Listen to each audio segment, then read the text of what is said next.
Assalamu alaikum everyone, this is Sulaiman, your children's Arabic teacher from seedsofilm.com, and today I thought it would be nice just to make a little video for the parents out there, for the parents and for the tutors and for anyone really who's responsible for teaching Arabic in someone's home in sort of a, one-on-one or two-on-one situation. So I wanted to give you some ideas. I'm making a little playlist for the teachers and tutors and making a little playlist to give you guys some ideas of different Arabic language games and equipment and resources that you can use at home to improve your children's Arabic language learning when you're at home.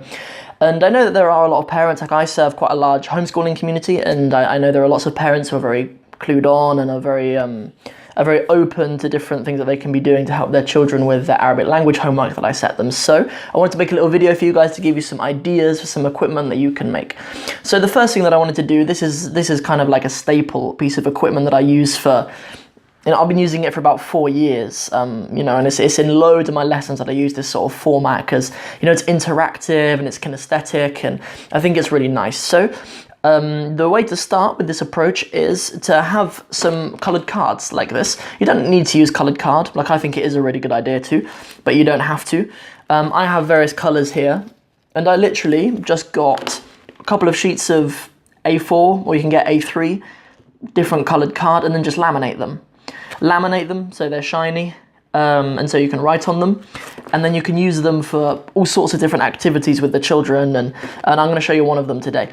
So yeah, you just laminate them. If you don't have a laminator, I'll leave a link in the description to quite a good laminator that I've used before, laminator paper, and I'll leave a link to some card as well in there, so maybe you can get a pack of them all together, get all of that together and get a discount maybe on it, inshallah, on Amazon. So I'll leave a link in the description for you, so you can go and do that if you don't have access to the equipment already. It'll only be like £10, and that's how much it cost me, and I've been using these for, as I say, like 4 years.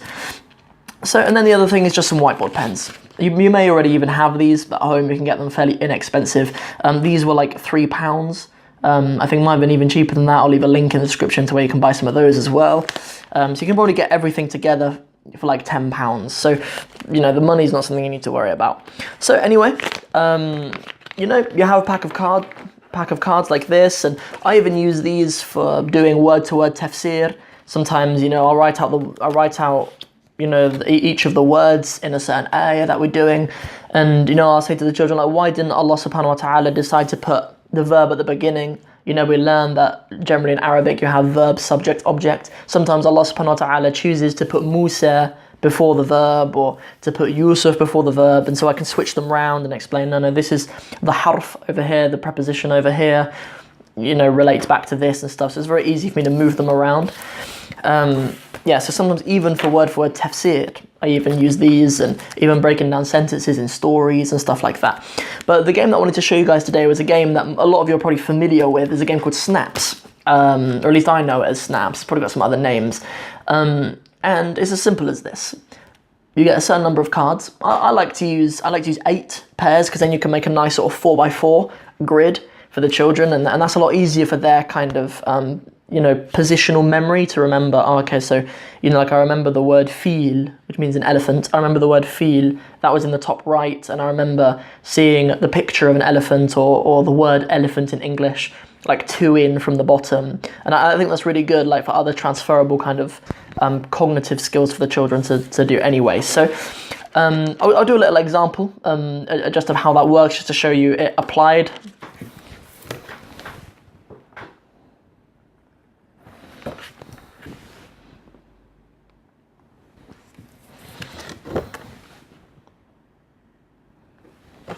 So you have sort of 6 cards. I'm just doing that to demonstrate. And then another thing that we've encountered is that the colours. Sometimes with the very little ones, I think it is a better idea maybe to use the same colour cards, because rather than sort of trying to match up the words with the meanings, sometimes my very little students, like I've taught children as young as sort of 3 or 4, and sometimes they think they don't go feel, they go green, because they see the green card and just try to pick up the 2 green cards, and sometimes that can be a bit misleading. So sometimes same colour cards, but obviously these are applicable either way. Like this doesn't make any difference for my children that are sort of 8 years old, 7, 8 years old upwards. They know not to just match up the yellow, or just to match up the green. So it works either way, but that's just something to bear in mind depending on what the age of your children are.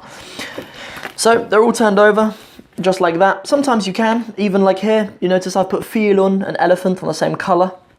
doesn't matter, as I say, with the children that I teach who are sort of 7 years and above. And then that's how it works. One of the children has a go, pick this and this. They've got himarun, and then they pick up nemlun. It's not a match. They try again. They pick up elephant, and they pick up filun, and they get a match, and they keep they keep that pair.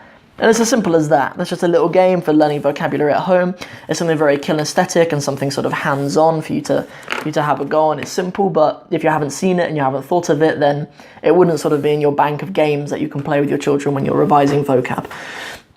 Vocab lists are sort of quite a big part of the homework that I give, like especially if I empower parents with games and with different activities they can do at home with their children, then I don't see anything wrong with giving vocab lists for your children, and especially for the younger children that I teach. I mean, the children who are sort of 6 years old and younger, it's very vocab based. Like, we don't go very much into conjugating verbs or so that the language is very vocab based, because you can apply that to all these sorts of games. So if you enjoyed this video, and I hope you did, please don't forget to if you like this video, and I hope you did, please don't forget to share it and like it, and don't forget to subscribe to my channel.